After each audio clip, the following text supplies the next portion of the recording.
Okay, are you ready for one of the biggest stories that we're going to learn about in ancient history? And that is the Persian Wars that take place in the time of Athens. So, just to give us some background information, you remember our old friends, the Persians.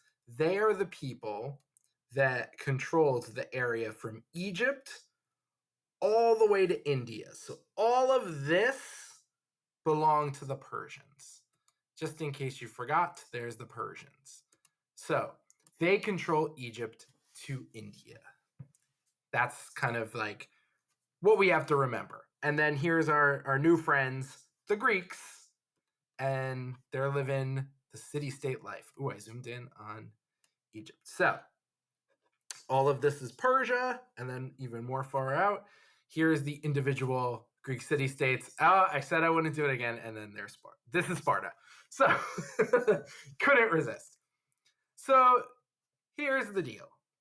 Around 545 BCE, Persia is conquering Ionia, the land in Asia Minor that's today Turkey, that a lot of Greeks had moved to during the Dark Age. So, this is Ionia. And you remember when we learned about the Greek Dark Age, Greeks fled here for the islands, and then this part they called Ionia, named after the Ionian Sea, which is where they used to live. So the Persians conquer Ionia, make it part of their Persian Empire. Well, time goes by, and the Ionians see all the Greek city-states start doing their thing and living their life. And Ionia is like, man, if only we were an independent city-state, we could live our life. Instead, we belong to Persia. Let's try and stop that. So they want a revolution for city-state freedom. And they ask the Greeks for help. So Athens says, we're not going to send you troops, but we're going to give you some ships. Because, you know, you're Greeks, we're Greeks, there we go. And for 5 years, the Ionians try as best that they can, but cannot overthrow the Persians. Now, the king of Persia at this time is our old friend Darius. And he wants to punish Athens and the rest of Greece for, as you can see the quote, interfering with Persian business by giving the Ionians supplies. So Darius stops the rebellion of the Ionians and then is like, you know what? Athens tried to help you. Let's get Athens. So here's what happens. Darius sends 600 ships to Greece. And the plan was to invade Athens first, because Darius thought, once I take Athens, all of Greece will surrender because Athens is such a powerhouse. So before attacking Athens, Darius and his troops land on the beaches of a city in Greece called Marathon, which is 26.2 miles from Athens. Now, while the Persians are there for a few days preparing to go to Athens, Athens sends word all throughout Greece that they need help. The Persians are going to attack Athens. So let's go to the map. Let's zoom in on things. So here we see Athens right over here. Marathon is like on the opposite side right here. So Persia's plan is they sail across the Aegean Sea. Instead of sailing and directly going to Athens and fight, Persia's plan is they're going to sail, pit stop on the beaches, get rested up for a few days because it's a long journey, and then hit Athens with a hook, like a whoosh kind of thing. So when the Persians sail on the beaches of Marathon, they don't know that the Marathonians, those are the people from Marathon, and the Athenians are like hiding, spying on them, the Persians think nobody knows they're at the beach. So they take their time for a couple days, relaxing, getting ready to attack Athens. As I said, troops from Athens and Marathon are watching from the hilltop secretly, keeping their eyes on Persia while they're waiting to hear from all the other Greek city-states. Now, there's this runner, Phidippides. Oh yeah, look at that name. Look at all those P's and I's in there. Phidippides. He is this tremendous runner. And he runs to Sparta from Athens, a distance of about 75 miles. So let me show you on this map. There's Athens, there's Sparta, 75 miles. He runs. He gets to Sparta and says, the Persians are here. They're gonna attack Athens. You have to help. Now, the Spartans were celebrating a religious festival at the time for Artemis, their favorite goddess. Sparta is like, Sparta has never stopped celebrating a religious festival, regardless who is here. Sparta will come. I don't know why I'm talking in third person because it's Sparta. Sparta will come when our festival is over. So Phidippides runs back to Athens and says, Sparta's not coming. Athens then decides right then and there, they're going to have to fight the Persians now and not wait for Sparta. So the Persians start loading their ships to sail to Athens, and then the troops come down from the hills and they attack the Persians from behind. So the Persians are leaving Marathon, and then they get invaded from behind and attacked. So this battle, the Battle of Marathon, the Persians aren't ready to fight. And they're leaving to go attack Athens. They're going to do that swoop, that hook. Let me show you again on my map. Come on, map. We got a lot to talk about here. I need you ready to go. Oh, not that map. That's because I clicked the wrong one. So they were going to do that swoop. But as they start leaving, Athens and Marathon attack from behind. So Persia loses a lot of troops. Now, the Athenian soldiers in Athens were standing by Athens, ready to fight the Persians, but they never had to. Because Darius is no dummy. He doesn't have enough troops because so many were attacked and killed in this battle that he didn't expect. He's like, I don't have enough troops to attack Athens. Because when he sails and he's like, all right, here comes my hook. And when he sails to go do it, there's so many troops there at Athens ready for him. And he's like, no, I'm not going to do this. I'm going to regroup, go back, and try again. Now, Phidippides, our old friend, fresh off his Athens to Sparta and back run, runs the 26.2 miles from Marathon to Athens to tell the Athenians the good news. Supposedly, now, there's no historical proof of this. This is all hearsay, but according to legend, he screamed out the word Nike, which is the Greek goddess of victory, and then died of exhaustion. Now, did that really happen? Who knows? But it's part of the legend of this story. Darius, as I said, does not have enough men to effectively defeat Athens in this land battle due to the Battle of Marathon, so he decides to sail back to Persia. So the Greeks are able to hold off the Persians at the Battle of Marathon. Persia retreats, and it gives the Greeks confidence that maybe they could hold their own here at Marathon. Now, there's memes coming, don't worry. But I'm going to fast forward down to this chart. For each major battle, I have this kind of summary thing to recap. So, Battle of Marathon. What caused the battle? Athens helped Ionia versus Persia. Darius wanted revenge. What happened during the battle? The Persians stopped at Marathon to rest before attacking Athens.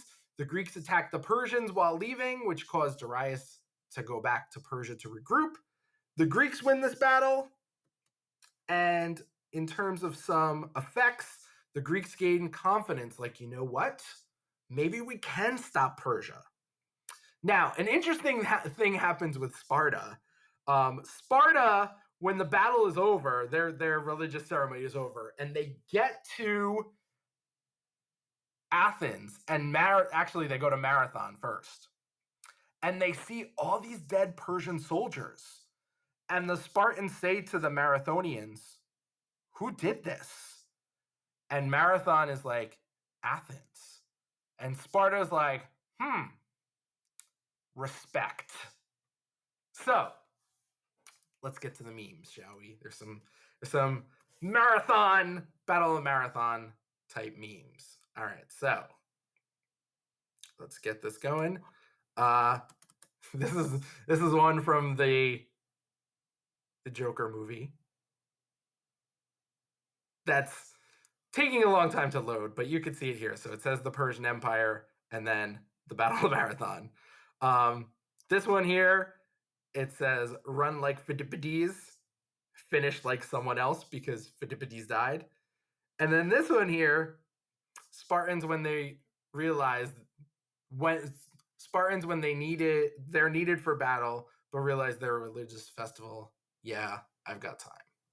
I don't know why this isn't loading so much, but you get the gist of the memes. I guess the memes wanted to be shy, and now, oh, here they come. Come on. You know, we're recording this, memes. Let's go. You need to be ready. All right. Oh, and of course it's small. So there we have the run like Phidippides one. Oh, not that one. There's the other one. And then you see the Persian Empire one. All right. Back to what happens next. Because that's just part one of this story. Here we go with more. Now, after the Battle of Marathon, Athens gets really, really lucky. They happen to find a bunch of silver mines, and they take the silver there and invest in brand new warships called triremes. Now, triremes have 3 levels of rowers, and it gives Athens the largest navy in Greece. I'm going to show you a picture of a trireme. So there you see there's 3 different levels of rowers here in this trireme warship. So it's super fast, and so Athens can afford it because they found all this silver. Huge, huge luck kind of thing. But, you know, Athens is smart, and they invest it in their ships. Now, the Persians come... Oh, I don't know why there's a gap here. Let's fill in this gap. Now, the Persians don't stay away. They return in the year 480, and there's a new king. Darius is dead, and the new king is this guy, Xerxes. Look at those X's and E's, and you say his name with a Z sound, even though it starts with an X, like Xerox or xylophone, Xerxes. So he is the new king of Persia. And Xerxes can kind of be a jerk sometimes, so I like to give him the nickname Xerxes the Jerxes. So he says, you know what? I am going to do what my father never did. And he sends 250,000 troops to Greece. 250,000 troops to Greece. So here comes the troops. So they're going to come down to Greece this way. The reason why they're not going to try this method again is now Athens has all those cool triremes patrolling up and down the Aegean Sea. So Xerxes is like, all right, I'm going to go this way with my 250,000 troops. Now, to stop Persia, 20 city-states join together, including Sparta. Sparta is going to lead the army. Athens is going to lead the navy. So there's rumors, because remember, there's no radar or anything like this.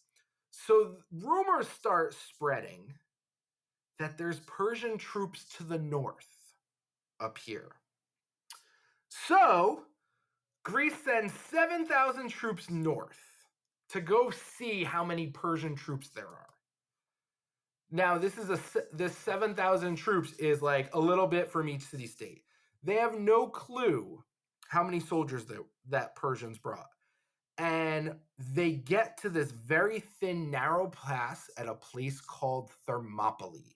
And that's where stuff goes down. Here's Thermopylae right here. So 7,000 troops are like, let's go see where the Persians are. And then boom, there's 250,000 troops right there. Now, the city-state Greeks are totally outnumbered. And they're like, we need to retreat. We need to tell Athens there's way more than we ever thought. Like, this is nuts.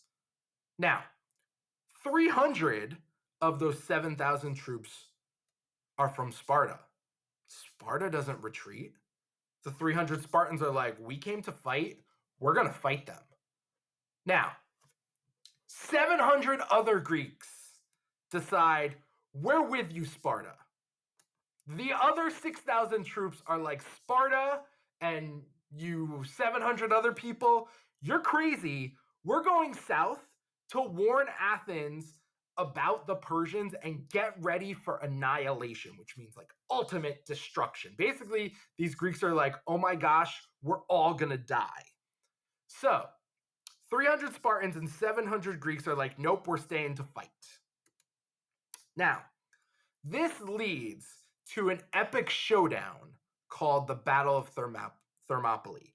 And it involves some of the best trash talking in ancient history. Supposedly, Persians send a messenger over to Sparta. And they say to Sparta, Sparta, you need to surrender. We have so many arrows. If we shoot our arrows up into the sky, it will block out the sun, meaning there'll be so many arrows, like it'll block out the sun. And Sparta's response is, so we'll fight you in the shade. And the Persians are like, oh my gosh, these people are crazy. Now, these 300 Spartans hold the Persians off for 3 entire days. Now, I need to give you the lay of the land thanks to Legos. I know what you're thinking, Legos. Oh, we need to zoom in on this thing because you need to see this to get a good mindset of this. Thank you, random person on the internet that did this in Lego form. So Thermopylae is a mountain pass, right? So there's a cliff, like a big high mountain here, and then this is the sea here. So these are the Persians. What the Spartans do is they set up their phalanx right here from end to end. And the Persians can't spread out with their 250,000 troops. So they can't get through the Spartan phalanx. For 3 whole days they try. And if you're like, well, why didn't the Persians just sail back here? The Athenian navy is here. And they're fighting off the Persian boats from trying to get behind the Spartans here. So I'm going to talk about some important people in this battle. The Athenian navy is led by this Athenian named Themistocles. If Themistocles isn't holding off the Persian boats, the Persians would have surrounded the Spartans and Sparta would have gone down in way less time. The Spartans are led by King Leonidas. Now, Leonidas is like, phalanx, boom, we're going nowhere. So for 3 whole days, the Persians keep trying, and the Persians are like, don't these people get tired? And Sparta's like, this is what we train for. Persia's like, don't these people get hungry? And Sparta's like, this is Sparta. So during the 3 days that Sparta is holding off the Persians at Thermopylae, and the Athenian navy led by Themistocles is holding off the navy, the Athenian troops evacuate the city of Athens, and all the citizens are sent to an island called Salamis. Let me show you where that is. That's this little island here. So 3 days, the Spartans are holding off the Persians. The Athenian navy is holding off the Persians. And here's Athens' plan. They're like, aha, I got an idea. So they evacuate the entire city to this island of Salamis. Now, the Persians, after 3 days, figured out how to get around the mountain, and they surround the Spartans and slaughtered them all. Down go all 300 Spartans, including Leonidas. And here's the thing. Sparta doesn't use archery. They don't use bow and arrows because, and this should not surprise you, Sparta feels that if you're going to kill someone, you need to look them in the eyes. And if you're shooting them with a bow and arrow, you can't do that. Should not surprise us at all about these psychopaths. So, Persia uses bow and arrows to get on the other side of Sparta. They kill all the 300 Spartans. The 700 other Greeks were probably long dead by there. Now, I'm going to throw at you some amazing statistics. In the Battle of Thermopylae, 100,000 Persians die. 100,000 Persians. Now, where's my calculator? We're going to do some math here. I know some of you are like, Mr. Kujic, this is social studies. Well, we're going to do some casualty math. Let's say those 700 Greeks, right? Let's say they were able to kill 2 Persians before they died. That's 1,400 off the 100,000 total. Now, that means the average 300 Spartan killed between 328 and 329 Persians. 1 Spartan. And that's the average.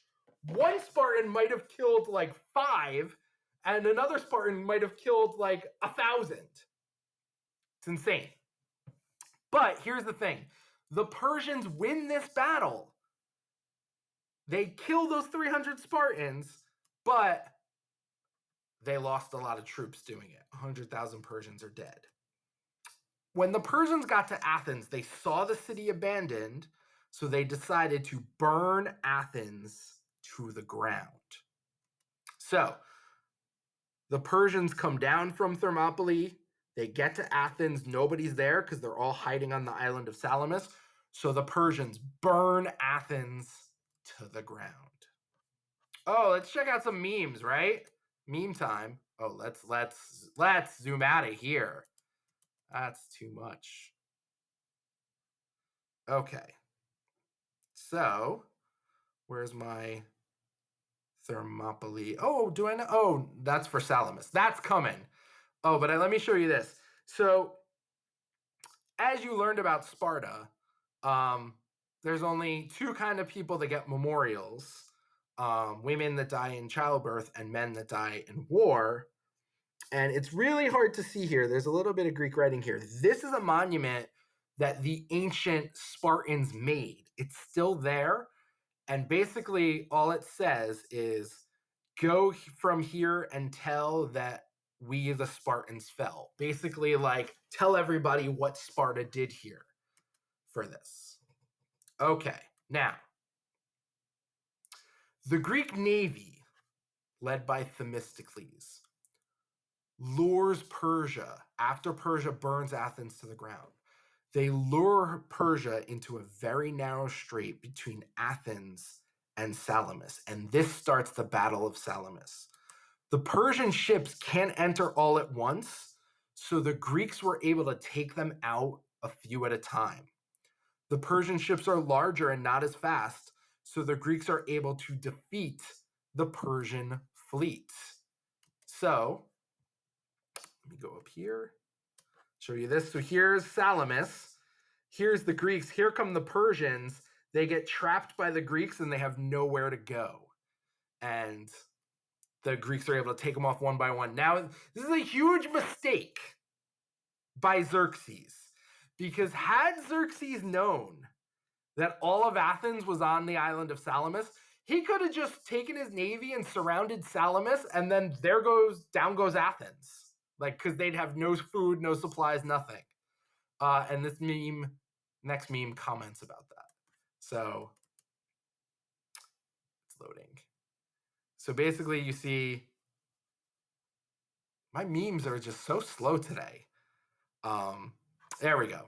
So encircling Salamis and starving out the Greeks, there's Xerxes sending ships through a narrow strait one by one, leading to his loss of this war. Now, the war doesn't end with the Battle of Salamis. However, the Battle of Salamis is like the punch that like weakens the Persians. Then the knockout blow comes at the Battle of Plataea. So after losing the Battle of Salamis, Xerxes went back to Persia, and the Persians lose the war, the knockout punch, at the Battle of Plataea. Oh, I didn't go over the Battle of Thermopylae in this chart form. So we'll do that, and then we'll do Salamis. So, what caused the Battle of Thermopylae? Well, Xerxes. Oh, I want this to start on its own page. I want each battle to have their own page. There we go. So Xerxes, and I wrote the Xerxes, wants revenge on the Greeks. What happened during the battle? It was 250,000 Persians against 300 Spartans plus 700 others. The Spartan phalanx held the line for 3 days while the Athenian navy stopped the Persian navy off the coast. 100,000 Persians die. However, the Persians win the battle because they're able to surround the Spartans and kill them. Now, there's some effects of this battle. Athens is burned to the ground, which was part of Athens' plan. They're sacrificing their city to win the war. Persia totally thought they were going to win the war.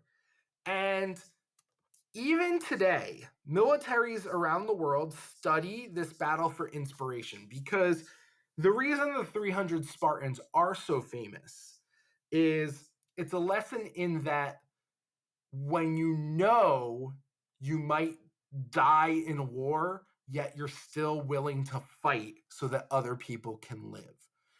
So there's an argument in history over like who really stopped the Persians. You could say it was the Spartans at Thermopylae, or you could say it was the Athenians with their navy, and it gets into like a deep like fight where it's like, well, the Athenian navy would have been nothing if Sparta didn't stop them. But then you can also be like, but the Athenian navy is what stopped the Persians from surrounding Sparta so early. So it's one of those questions in history historians like to argue about. Battle of Salamis, what caused it? Persians burned Athens to the ground and then headed for the strait between Salamis and Athens when they saw Greek ships. The Greeks are able to pick off the Persian ships a few at a time because by the time the Persian ships realized it was a trap, it was too late for them to turn around. The Greeks win this battle. Xerxes goes home, and the Greeks go on to win the war at the Battle of Plataea. And that, my friends, is the story of the Persian War.